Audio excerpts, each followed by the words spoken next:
नमस्कार, देश न्यूज में आपका स्वागत है। मैं हूं आपके साथ धर्मिष्ठा और आप देख रहे हैं खबरों में खास। प्रदेश भाजपा कार्यालय से हाईटेक रथों को रवाना करने के बाद शिवराज सिंह चौहान ने कहा कि जनता की सेवा करो, प्रदेश का विकास करो, लोगों का कल्याण करो। यह हमने किया है और हम उसके आधार पर वोट मांगने जा रहे हैं। शमशान घाट में पूजा करने वालों का कैसे भला होगा। चौहान ने कहा कि देश की, प्रदेश की जनता की पूजा होती है, सात्विक पूजा होती है। मैं उज्जैन महाकाल बाबा की पूजा अर्चना करता हूं। ऐसी पूजा के बारे में सुनकर मुझे आश्चर्य होता है। उन्होंने कहा कि कांग्रेस पार्टी ने योजनाएं बंद करने का काम किया है। कांग्रेस पार्टी जीतने के लिए तांत्रिक पूजा करा रही है। हम प्रदेश के 230 विधानसभा सीटों के लिए बीजेपी ने गुरुवार को हाईटेक रथ रवाना किए हैं। हाईटेक रथों के सहारे प्रतिदिन 2300 रथ सभाएं लोगों को देखने को मिलेगी। प्रदेश में 50,000 रथ सभाएं होंगी। इन रथों के माध्यम से केंद्र और प्रदेश सरकार की तमाम योजनाओं को भारतीय जनता पार्टी जनता तक पहुंचाएगी। वहीं मध्य प्रदेश के इंदौर बीजेपी कार्यालय से बीजेपी राष्ट्रीय महासचिव कैलाश विजयवर्गीय, सांसद शंकर लालवानी, शहर अध्यक्ष गौरव रणदीवे ने डिजिटल प्रचार रथ को हरी झंडी दिखाकर रवाना किया। यह रथ इंदौर संभाग की विधानसभा सीटों पर प्रदेश और केंद्र सरकार की योजनाओं का प्रचार प्रसार करेगा। इस दौरान कैलाश विजयवर्गीय ने कहा कि यह रथ प्रदेश में 2/3 बहुमत से भाजपा की सरकार बनाने में काफी कारगर साबित होगा। कैलाश विजयवर्गीय ने कहा कि 230 विधानसभाओं में प्रचार रथ की शुरुआत की गई है। भोपाल में मुख्यमंत्री शिवराज सिंह ने हरी झंडी दिखाकर रथ को रवाना किया है। इंदौर संभाग की सीटों पर यह 37 रथ आज रवाना हो रहे हैं। इन रथों के अंदर केंद्र और प्रदेश सरकार ने देश, एमपी के विकास, गरीब कल्याण, महिला सशक्तिकरण, नौजवानों को नव अवसर दिए हैं। वो दिखाने के लिए जितनी भी योजनाएं हैं, इस रथ के माध्यम से आम जनता तक पहुंचाने की कोशिश की है। उन्होंने कहा कि मुझे उम्मीद है केंद्र ने जो गरीब कल्याण की योजनाएं चालू की है, प्रदेश में शिवराज चौहान नेतृत्व में जिस प्रकार से विकास हुआ है, निश्चित रूप से किसानों, महिलाओं के हित में भी योजनाएं दी है। इस बार फिर 2/3 बहुमत से भारतीय जनता पार्टी की सरकार बनाएंगे। यह रथ उसमें महत्वपूर्ण भूमिका निभाएगा। वहीं जबलपुर के रानीताल स्थित बीजेपी के संभागीय कार्यालय से प्रचार के लिए 25 रथ रवाना किए गए। इस दौरान लोकसभा सांसद व बीजेपी प्रत्याशी राकेश सिंह ने कहा कि हम इन प्रचार रथ के माध्यम से लोगों के घर घर तक पहुंचेंगे और इन रथ के माध्यम से बताने की कोशिश होगी कि राज्य सरकार और केंद्र सरकार ने लोगों के लिए कितनी जनहितैषी योजनाएं चलाई है।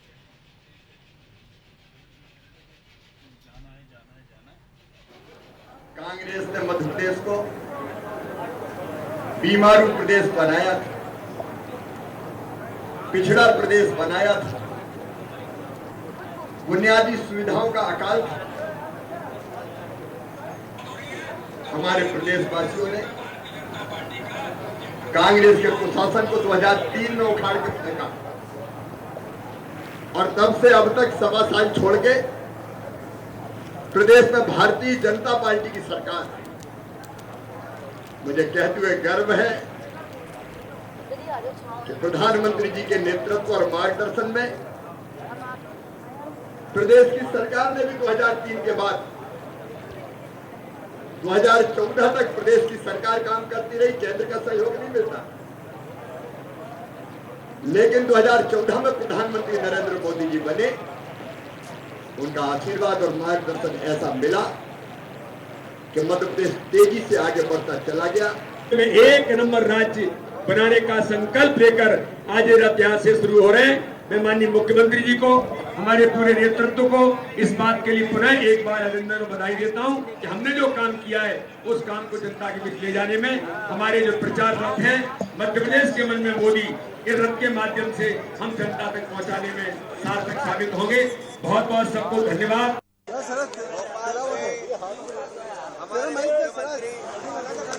उन्होंने हरी झंडी दिखाकर रथ को रवाना किया है। इंदौर संभाग की 37 सीटों पर ये 37 रथ आज रवाना हो रहे हैं। इन रथों के अंदर केंद्र सरकार और प्रदेश सरकार ने देश के विकास के लिए और प्रदेश के विकास के लिए, गरीब कल्याण के लिए और महिला सशक्तिकरण के लिए, पिछड़े वर्ग के सशक्तिकरण के लिए और नौजवानों को नया अवसर दिखाने के लिए जितनी भी योजनाएं प्रदेश और केंद्र सरकार की है, इस रथ के माध्यम से आम जनता तक विषय पर विस्तृत जानकारी के लिए हमारे साथ हमारे पॉलिटिकल एडिटर अभिनव उपाध्याय जी जुड़ चुके हैं। अभिनव जी, हाईटेक रथों से 50,000 जो रथ हैं, सभाएं होंगी, क्या कुछ जानकारी है इस पर?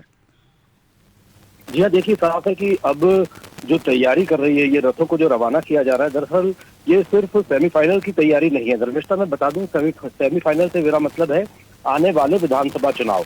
इन रथों के जरिए भारतीय जनता पार्टी जो है वो लोकसभा की सीटों पर भी अपना ध्यान लगा रही है, यानी कि फाइनल 2024 में जो लोकसभा के चुनाव होने वाले हैं उसके मद्देनजर भी इन रथों को रवाना किया गया है। प्राथमिक तौर पर यदि हम देखा जाए तो इन रथों के जरिए सिर्फ अभी जो है विधानसभा की सीटों पर नजर रहेगी, लेकिन साथ ही साथ योजनाओं को के बारे में जो है वो बताया जाएगा, जिससे कि 2024 में आने वाले लोकसभा चुनाव की भी तैयारी शुरू कर दी जाए।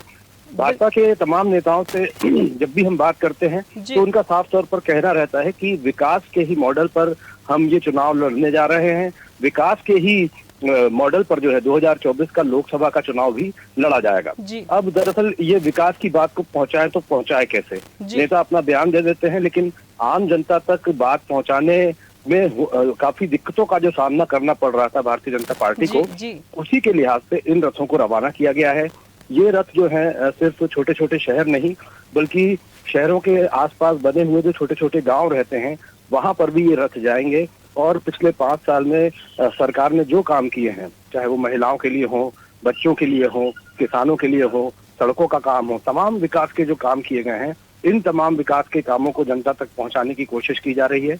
मकसद की यदि मैं बात करूं तो मकसद साफ है कि विधानसभा चुनाव जो है जीतने की पूरी पुरजोर कोशिश जो है भारतीय जनता पार्टी यहाँ पर करती हुई दिखाई दे रही है। अपने विकास की बातों को जनता के बीच तक पहुंचाने के बाद जो है पहुंचाने के लिए इन तमाम रथों को रवाना किया गया है। जी उपाध्याय जी, जैसा कि आपने बताया कि पूरी रणनीति बन चुकी है और ये कोशिश केवल विधानसभा चुनाव की नहीं है, लोकसभा चुनाव की भी है। साथ ही कैलाश विजयवर्गीय ने कहा है कि हम इन रथ यात्राओं के माध्यम से 2/3 बहुमत से जीत हासिल करेंगे।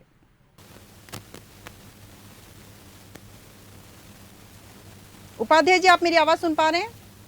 जी हाँ। कैलाश जी ने जो बयान यहाँ पर दिया है, ऐसे बयान हालांकि चुनाव के पहले आते रहते हैं, दावे जो है बड़े बड़े होते रहते हैं। दावा पार्टी के नेताओं का यही रहता है। कोशिश कुल मिला के यदि हम देखें तो भारतीय जनता पार्टी की सिर्फ इतनी है कि मध्य प्रदेश में 130-135 का आंकड़ा यदि पार्टी पार कर जाती है तो साफ तौर पर सरकार यहाँ पर उनकी बन जाएगी। और ऐसे दावे दरअसल सिर्फ इसलिए होते हैं कि जनता को ये विश्वास रहे कि विधानसभा चुनाव के नतीजे जो हैं वो भारतीय जनता पार्टी के ही पक्ष में आएंगे। मोटा मोटा ये माना जाता है कि यदि जनता के मन में ये मैसेज पहुंच जाए, ये बात पहुंच जाए कि किसी पार्टी की सरकार बन सकती है, तो ऐसे में वोट का रुझान भी जो है मतदाता का उसी पार्टी की तरफ हो जाता है। यदि कैलाश विजयवर्गीय के इस बयान को हम देखें तो मैं इसी लिहाज से देखता हूं कि जनता के मन में ये विश्वास दिलाने की सीधी कोशिश कैलाश विजयवर्गीय कर रहे हैं कि सरकार हमारी ही बनने वाली है, लिहाजा वोट को यहाँ वहां देकर व्यर्थ ना करें, हम ही को वोट दें। तो ये बयान को यदि मैं देखूं तो इसी हिसाब से देखा जाता है कि मतदाता को लुभाने के लिए कैलाश जी ये बयान दे रहे हैं। बिल्कुल उपाध्याय जी, जैसा कि आपने कहा है कि भारतीय जनता पार्टी जीत को लेकर अग्रसर है, वो आगे भी बढ़ रही है। ऐसे में जिस प्रकार की आपने बताया कि वो तमाम अच्छे मुद्दे लेके जनता के सामने जाएगी कि हमने इतने काम किए हैं, साथ ही क्या लगता है कि कांग्रेस पर निशाना साधने में भी आगे रहेगी भारतीय जनता पार्टी इस यात्रा के दौरान? जी बिल्कुल धर्मिष्ठा, इन रथों को जो आप जैसा बता रही थी, ये रथ सामान्य रथ नहीं है बल्कि हाईटेक रथ हैं। इनके अंदर टीवी स्क्रीन लगा हुआ है। टीवी स्क्रीन के जरिए अपनी विकास की बातें, पार्टी की बातें, आम आदमी से जुड़े हुए मुद्दे, ये सब तो जनता के बीच में पहुंचाए ही जाएंगे। लेकिन जहां तक मुझे मालूम हो रहा है इन रथों के बारे में, इनमें एक छोटा सा सेटअप जो है, हम कह सकते हैं एक मंच का सेटअप भी है। मतलब रथ को थोड़ा सा खोलेंगे तो एक व्यक्ति के खड़े होने की जगह भी वहां पर बन जाएगी, माइक भी वहां पर लग जाएगा और वहां से 50-100 लोग, 200 लोगों को संबोधित भी किया जा सकता है। अब जहां संबोधन की बात आती है तो ये तो आप मान के चलिए कि जो विकास कार्य है पार्टी के, वो तो रथ में ऑटोमेटिक जो ऑडियो चलेगा उसमें तमाम विकास कार्य के बारे में बखान किया जाएगा। जो टीवी स्क्रीन रहेगी उसमें तमाम विकास की बातों को दिखाया जाएगा। लेकिन जहां तक मैं आपको बता रहा हूँ, जो माइक लगेगा उसमें जो भी स्थानीय नेता हैं वो वहां पर बोलेंगे। विकास की बातें रिकॉर्डेड हैं, वो बोल दी जाएंगी, टीवी पर दिखा दी जाएंगी। लेकिन स्थानीय नेता के हाथ में जैसे ही माइक आएगा तो साफ सी बात है कि वो विकास की बातों के अतिरिक्त बात करेंगे। अब यदि अतिरिक्त बातों पर हम गौर करें तो जी। अतिरिक्त बातों में यही होता है कि जो दूसरी पार्टी है, यहाँ पर हम कांग्रेस की ही बात कर रहे हैं क्योंकि मध्य प्रदेश में सीधा चुनाव जो है वो बिल्कुल। दोनों पार्टियों के बीच में ही है। बिल्कुल। तो ऐसे में इसी रथ के जरिए कांग्रेस पर निशाना साधा जाएगा। भोपाल और बड़े शहरों में बड़े बड़े नेताओं पर निशाना साधा जाता है, लेकिन छोटे शहर, छोटे कस्बे, छोटे गांव जब जाते हैं जी। तो वहाँ के स्थानीय नेता जो हैं वो इस माइक के जरिए वहाँ के जो लोकल स्थानीय अपोजिशन के नेता रहेंगे उन जी। पर साफ तौर पर निशाना साधेंगे ही धर्मिष्ठा। जी जी उपाध्याय जी, इन रथ यात्राओं का भारतीय जनता पार्टी को कितना लाभ मिलने की उम्मीद है? देखिए, रथ यात्रा और भारतीय जनता पार्टी के रिश्ते की यदि हम बात करें जी। तो काफी पुराना रिश्ता हम इसको कह सकते हैं। जी। सन 1991 में भी भाजपा के वरिष्ठतम नेताओं में से एक लाल कृष्ण आडवाणी जी ने रथ यात्रा निकाली थी और उस रथ यात्रा के जरिए अपने मैसेज को पूरे देश तक पहुंचाने की कोशिश की थी। जी। यदि मैं उस वक्त पे जाऊं तो दक्षिण भारत को छोड़ दिया जाए तो जी। तमाम उत्तर भारत में उनकी ये यात्रा सफल हुई थी। उसके बाद से ही एक चुनाव के पहले इस तरह की रथ यात्राओं को निकालने का एक प्रचलन सा शुरू हुआ है। कांग्रेस ने भी निकाली थी इस तरह की यात्राएं, लेकिन जी, उसमें जी, रथ बिल्कुल। की जगह कुछ और नाम दिया था, मुझे जन जहाँ तक आक्रोश ख्याल आ यात्रा रहा है। उन्होंने जो अभी वर्तमान में निकाली थी।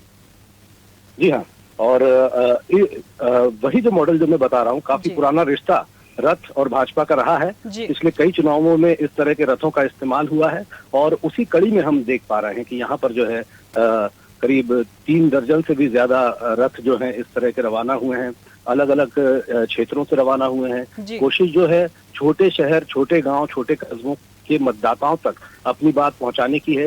यदि कन्विंस कर पाते हैं मतदाताओं को तो जी। जाहिर तौर पर भारतीय जनता पार्टी को इसका फायदा मिलेगा ही। और धर्मिष्ठा, वर्तमान में मध्य प्रदेश के परिदृश्य की यदि मैं बात करूं तो भारतीय जनता पार्टी जो है वो जी। कांग्रेस से मेरे ख्याल से 2-4 कदम आगे ही बिल्कुल, दिखाई दे रही है, बिल्कुल। क्योंकि प्रत्याशियों का नाम, काफी सारे प्रत्याशियों के नाम का ऐलान हो चुका है। जी। उसके बाद जो पार्टी के भीतर उठापटक होती है जी। वो भी मच चुकी है और काफी हद तक उसको संभाल भी लिया गया है, लेकिन कांग्रेस की उठापटक अभी थमी नहीं है। तो बिल्कुल। ये जो वक्त मिला है भारतीय जनता पार्टी को, जी। भारतीय जनता पार्टी इस वक्त को मुझे लगता है 1 मिनट भी इसमें बर्बाद करने के मूड में नहीं है बिल्कुल। और हर एक मिनट, हर एक पल का इस्तेमाल जो है, समय का इस्तेमाल जो है वो अपनी बातें, चुनाव जीतने के लिए अपने आप को झोंक देना चाहती है।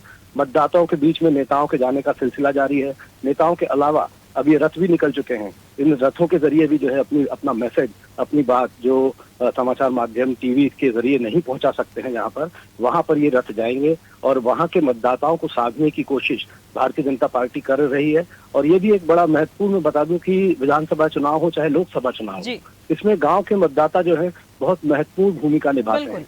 यदि गांव के मतदाताओं को साध लिया जाए, जी। उन्हें कन्विंस कर लिया जाए, तो काफी हद तक जीत की संभावना जो है वो एक डेवलप हो जाती है, बन जाती है। क्योंकि धर्मिष्ठा, गांव के लोग जो हैं बहुत ज्यादा मुखर नहीं होते हैं, बिल्कुल। बहुत ज्यादा बोलते नहीं हैं, बहुत ज्यादा सवाल नहीं पूछते हैं, जी। लेकिन मन ही मन उनके अंदर सब कुछ जाता रहता है और उसी हिसाब से वो तैयारी करते हैं। बिल्कुल, तो आपने- भारतीय जनता पार्टी यहाँ पर जो ग्रामीण क्षेत्र के मतदाता हैं जी। उन पर नजर गड़ा के बैठी हुई है। ग्रामीण क्षेत्र के मतदाताओं को साधने के लिए ये रथ निकाल दिए गए हैं। रथ पर जगह जगह जहां जहां भी रथ जाएंगे जी। वहां पर स्थानीय लेवल के नेता जो हैं रथ पर आएंगे, अपनी बात को रखेंगे। तो साफ तौर पर ये देखा जा सकता है कि बिल्कुल समय गंवाना नहीं चाहती मतदाता को साधने के लिए, मतदाता का दिल जीतने के लिए जो कुछ भी करना पड़े, जी। चाहे जैसे भी करना पड़े, वो भारतीय जनता पार्टी यहाँ पर करती हुई दिखाई दे रही है। विधानसभा चुनाव में लोकसभा के बैठे हुए सांसदों को उतारने की बात को हम कह लें, या बिल्कुल। तमाम बड़े नेताओं के सड़क पर उतरने की हम बात कह लें, बिल्कुल। प्रधानमंत्री के मध्य प्रदेश के दौरों को देख लें या गृह मंत्री के मध्य प्रदेश के दौरों को देख लें, तमाम केंद्रीय नेतृत्व का लगातार मध्य प्रदेश, छत्तीसगढ़, राजस्थान में पर जिस तरह से नजर गड़ा करके रखी जी। है, बिल्कुल कहीं से भी कोई भी लूप होल छोड़ने का मौका छोड़ना जो है वो नहीं चाहती है भारतीय जनता पार्टी। और इसी कड़ी में इन तमाम रथों को जो है रवाना किया गया। बिल्कुल उपाध्याय जी, जैसा कि आपने बताया कि भारतीय जनता पार्टी कोई भी मौका छोड़ना नहीं चाहती है, 1 मिनट भी वो बर्बाद नहीं करना चाहती। वो लगातार जीत के लिए आगे बढ़ रही है और कोशिश कर रही है।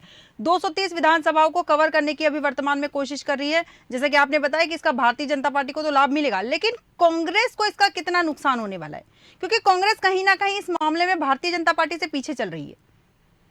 जी धर्मिष्ठा, बिल्कुल सही कहा आपने। मैं सब सिर्फ एक शब्द ऐड करूंगा, पीछे नहीं, जी बहुत पीछे कहूंगा मैं। जी। अभी तो उनकी उठापटक की शांत नहीं हुई है। जी। 144 सीटों पर प्रत्याशियों का ऐलान हुआ है, 96 सीटों पर प्रत्याशियों का ऐलान होना बाकी है। जिन सीटों पर प्रत्याशियों का ऐलान हुआ है वहां की उठापटक किसी से भी छुपी नहीं है। जी। नीचे के लेवल पे तो काफी ज्यादा उठापटक है, और ऊपर की लेवल की यदि मैं बात करूं तो आपको बेहतरी से ख्याल होगा ही, अभी कुर्ता फाड़ बयान जो है बिल्कुल, उस बिल्कुल। पर जो आग लगी थी वो अभी पूरी तरह से बुझी भी नहीं है। बिल्कुल। यानी कि 144 सीटें जो हैं जिनका ऐलान हुआ है, अभी तक उन्हीं का घमासान शांत नहीं हुआ है। उन्हीं का घमासान शांत करने में पार्टी को एड़ी चोटी का जोड़ लगाना पड़ रहा है। बिल्कुल। नेता चाहे हाईकमान हो, चाहे मध्य प्रदेश के बड़े नेता हो, ये सब उसी में उलझे हुए हैं। डर इस बात का बैठा हुआ है कि अब जब अगली लिस्ट आएगी, मुमकिन है 1-2 दिन में जो 96 प्रत्याशियों का नाम ऐलान होना है, जी 1-2 दिन में वो लिस्ट भी आ जाए। और हमारे सूत्र बता रहे हैं कि उस लिस्ट के आने के बाद भी इसी तरह का घमासान, इसी तरह की उठापटक, जैसे कि 144 सीटों के ऐलान के बाद आपने देखी है, पूरे देश ने देखी है, पूरे प्रदेश ने देखी है, ठीक इसी तरह का घमासान जो है, जो 96 सीटों का ऐलान होने वाला है, उसके बाद फिर से घमासान मचेगा। धर्मिष्ठा, इसको थोड़ा सा इस लिहाज से आप समझने की कोशिश करिए कि विधानसभा चुनावों में मतदाता के बीच में जाना, मतदाता को रुझाना, अपने वोट देने के लिए आकर्षित करना, ये कांग्रेस के लिए कहीं ना कहीं द्वितीयक हो गया है, सेकेंडरी हो गया है। सबसे पहले तो कांग्रेस की नजर इस पर है कि हमारे ही वो पार्टी के ही वो लोग जिन्हें टिकट नहीं मिलेगी, और उसके बाद जब वो बगावती सुर उठाएंगे तो पार्टी के सामने सबसे बड़ा चैलेंज इसी बात का है कि सबसे पहले तो पार्टी की बगावत को शांत किया जाए, पार्टी में लगी हुई आग को शांत किया जाए, उनको मान मनोबल किया जाए। जो उम्मीदवार जिस कैंडिडेट को टिकट मिलेगी उसकी छतरी के नीचे सबको, सारे कांग्रेस के नेताओं को खड़ा किया जाए। अब इसी में मैं बता रहा हूँ, कम से कम 1 हफ्ते से अधिक का वक्त कांग्रेसियों को ही साधने में लग जाएगा। उसके बाद उसके बाद बारी आएगी जनता के बीच में जाना, अपना एजेंडा बताना, गांव के लोगों को साधना। तो ये सब तो आप समझिए हफ्ते 10 दिन बाद की बात है। और भारतीय जनता पार्टी हफ्ता 10 दिन पहले ये सब काम करना शुरू कर चुकी है। उसके नेता जो हैं जमीन पर आ चुके हैं, लोगों से बात कर रहे हैं, लोगों तक पहुंच रहे हैं। नेताओं के अलावा जिस तरह का आपने भी बताया, ये रथ तमाम रवाना हो चुके हैं। तो कहीं ना कहीं भारतीय जनता पार्टी कांग्रेस से थोड़ा बहुत नहीं, काफी आगे दिखाई दे रही है मतदाता के बीच में पहुंचने के लिहाज से, मतदाता तक अपनी बात पहुंचाने के लिहाज से। बिल्कुल उपाध्याय जी, बहुत बहुत धन्यवाद आपका तमाम जानकारी के लिए और हमारे साथ बने रहने के लिए। जैसे कि उपाध्याय जी ने बताया कि वर्तमान में कांग्रेस भारतीय जनता पार्टी से बहुत पीछे चल रही है। अपनी पहली सूची जारी करने के बाद में कांग्रेस में लगातार बगावत के सुर देखने को मिल रहे हैं और कांग्रेस पार्टी वर्तमान में उन बगावत के सुरों को शांत करने में लगी है।